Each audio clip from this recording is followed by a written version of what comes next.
Abraham Lincoln is shown seated and holding a pen, a quill pen in his right hand, and a piece of paper in his left hand, gazing up as if to the heavens. So the question is, what is he signing?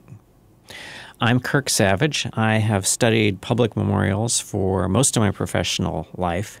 This particular memorial shows Abraham Lincoln signing the Emancipation Proclamation. It reflects an era in which Lincoln, as Lincoln believed himself, would be remembered principally for the Emancipation Proclamation. I'm Harold Holzer, co-chairman of the U.S. Abraham Lincoln Bicentennial Commission and the author of The Lincoln Image. When he signed it, he said, if my name ever goes into history, it will be because of this act.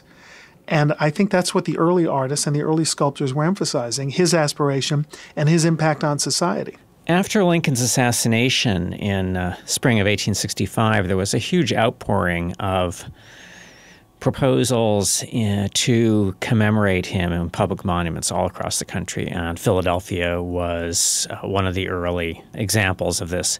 This monument was first proposed in May of 1865, just a few weeks after Lincoln had been assassinated. And by 1868, they signed a contract with Randolph Rogers, one of the most significant American artists of his time.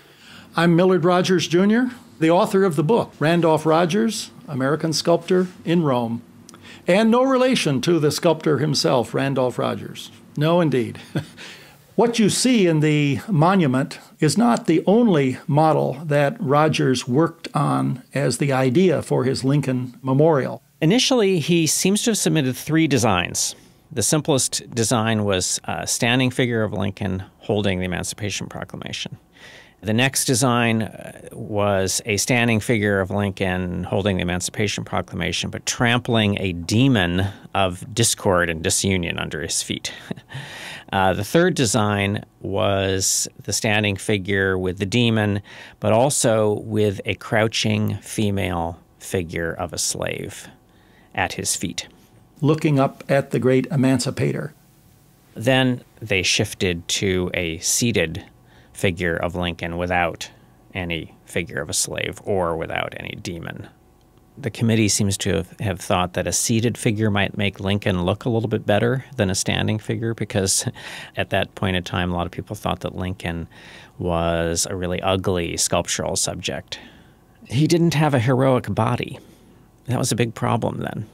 There's a long history of seated figures. It goes back to Roman imperial sculpture. By putting him in a seated posture, typically used for writers, composers, statesmen, people who are known for their literary creations above all, it does actually turn him into almost a kind of cultural hero and a moral hero. Rogers is quoted as saying, "His eyes were turned toward heaven, asking the Almighty for his approval." Lincoln said it was God's will. He thought there was divine will attached to all the suffering of the war that was required to cleanse the country of the centuries-old sin of slavery. His final speech, April 11th, 1865, he says we should seriously consider offering the vote to colored people. And one of the people in the crowd turned to a friend and said, "Did you hear that? That means Negro citizenship. That's the last speech he'll ever make." And that person was John Wilkes Booth. 3 days later, he shot him to death.